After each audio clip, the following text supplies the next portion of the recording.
Boker Tov Chaverim, I'm Stephen Ben-Nun. You're watching Israeli News Live. North Korea is not Syria. This is something that we're finding out in articles in the Russian language there, and it appears that Russia will have a much stronger stance for North Korea than they do of that of President Bashar al-Assad in Syria. Even though latest news coming out about Syria is that Russia and Iran have agreed to protect Syria of any other type of attack in the near future. But when it comes to North Korea, it's a completely different game.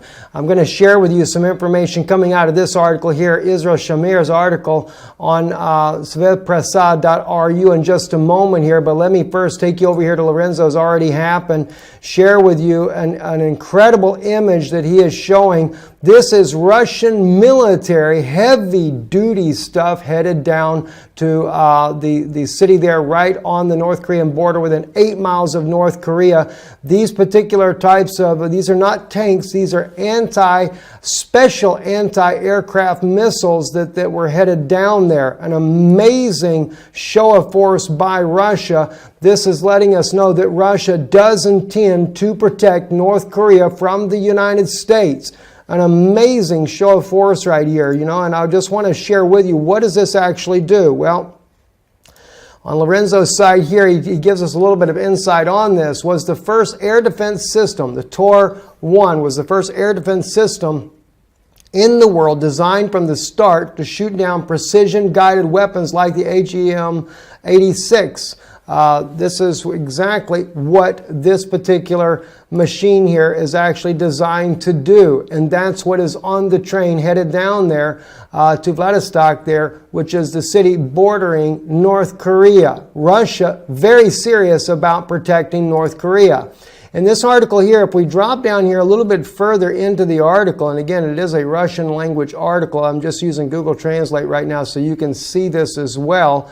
Actually, I have sitting right out my door here our Russian expert who is a former university professor of the Russian language that's able to give us the inside information about these types of articles. It says on here, the blow to Syria and the threat to Korea. This is the cat is beaten.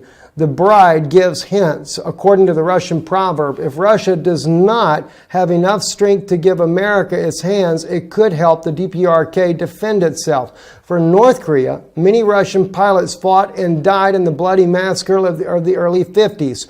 Perhaps and now there will be volunteers who will stop the American blow. Russia could urgently put its means of air defense to prevent an atomic war from commencing 200 kilometers from Vladivostok. Okay, this is exactly what I was talking about. Unlike the weakened and demoralized Syria, the DPRK is ready to fight and is determined not to yield Russian support, preferably in conjunction with China or without. If China does not have the strength, will help the DPRK and stand up to a strike at the aggressor, calling the United States the aggressor. Now again, we know that all the scenarios that happen over this particular Carl Vinson armada that was headed supposedly to North Korea when President Trump had ordered that. The Russian and Chinese, they did tell these ships as they came through, they said they came within striking distance of North Korea, but never stopped. They went all the way down to Australia. The generals completed their mission there. I guess President Trump has given his military generals too much leeway, as he stated. He's already given them their permission, so to speak, to do as they will. Well, it seems like they're doing exactly that. Or as we mentioned the other day, the shadow government determines when and where they will shape up their conflicts with whatever nation they so choose to do this with. But at this point now, though, that the Carl Vinson is headed back to those waters there. It says, yes, it is only a cat, but a daughter-in-law should not let go of such attacks on cats. Russia is trying to avoid a war with the U.S., a war that could lead to the death of the human race. It is right, but if you do not send a stop signal in Korea, you will have to repel the enemy in the sky of Russia. The DPRK is Russia's outer ring of defense. It cannot be handed over to the enemy. And this is the way Russia is looking at this. So it's a very serious situation that we're looking at right now. All right, now let's move on with this. Trump's armada turns towards North Korea as White House defends misleading remarks. RT reporting about this already this morning. The ship is now headed in that direction. We know that Sean Spicer with the Secretary's office there, House Press Secretary, he actually stated that or is kind of like playing this down all along. They don't want to seem to answer questions why the Carl Vinson didn't go to the Sea of Japan when President Trump was speaking this all over the news everywhere, saying that he had ordered this ship there, and then the ship seemingly totally disobeys orders and goes straight to Australia. Again, it seems very obvious to us it is the shadow government really exercising its own authority. And it seems that they want to stay in good with Australians as well because of a possible world war they may be facing very soon. Maybe they felt like it was more important to do that military drill with the Australian government to be prepared for what is next to come. The Chinese also seeing this as well. The ShanghaiDaily.com allies silent over the show of force by the U.S. carrier. No one saying nothing about it. No one saying anything about why the aircraft carrier was not going there. But of course, the Chinese are making fun of the fact, saying that, well, it was sleepwalking, or it's an imperial as a paper tiger. The American imperialism, so they're making fun of America because of what's happening in Washington, D.C. But, the situation is definitely very, very volatile as of right now. Russia also letting the world know that the mother of all bombs, the Moab, that President Trump did not authorize to be dropped on Afghanistan, but instead one of his generals authorized this huge bomb to be dropped. Russia's letting the world know that they've got the father of all bombs, that the mother of all bombs, an 11 megaton weapon, whereas the Russian equivalent to this is a 40 megaton weapon that supposedly has the strength of a nuclear bomb without that of the radioactive aftermath of that type of explosion. Just to kind of give you an idea, this was Russia had tried out this bomb not too long ago, and I will show you that that particular.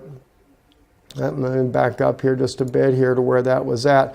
This was Russia deploying this bomb. It's smaller than the American version of the MOB there, and of course, as you can see, made one quite of a massive blast there. We are in a very serious time, friends, and as I have been watching as well, different movements by NATO. As RT reported this was back in February. That's an old article. We see the buildups in the Black Sea. We see the buildups all around Russia's border in Europe there. The F-35s being moved into place as well. Just all kinds of things that are going on that lets us know we are on the verge of a massive world war. And it's not going to take very much to cause this war to kick into gear. Saw this article too this morning, wanted to share this with you. NATO buildup in Poland, Baltic states, illegitimate. Ex-U.S. Senator candidate Mark Dankov stated, says the American and NATO buildup in Poland and the Baltics is illegitimate and provocative. NATO had but one sanctioned mission when formed during the Cold War, he goes on to state there, and that was to protect against any type of advance on Europe by the Soviet Union. He says when the breakup of the Soviet Union came, then it should have been a complete breakup of NATO as well. That's his take on that. Another interesting article that came out on RT this morning is a manhunt underway for a CIA traitor who leaked Vault 7 to WikiLeaks report. Well, so much for all the FBI saying that Russia has been behind all these leaks for WikiLeaks. Looks like it's going to be a contractor for the CIA who actually leaked Vault 7 files there. And there is a massive manhunt underway to try to find the very person that was involved in leaking all this information to WikiLeaks. maybe it's the same guy that was leaking all this stuff about Hillary Clinton's emails as well. All the inside job that so many spoke about, but yet no one never really wanted to believe. It was too convenient to blame Russia. Well, nobody will pay attention to that now. Even though Russia would be exonerated, they're still headed for war one way or the other. And it looks like North Korea will be the spark that ignites the war. I'm Stephen Ben-Nun with Israeli News Live. Shalom.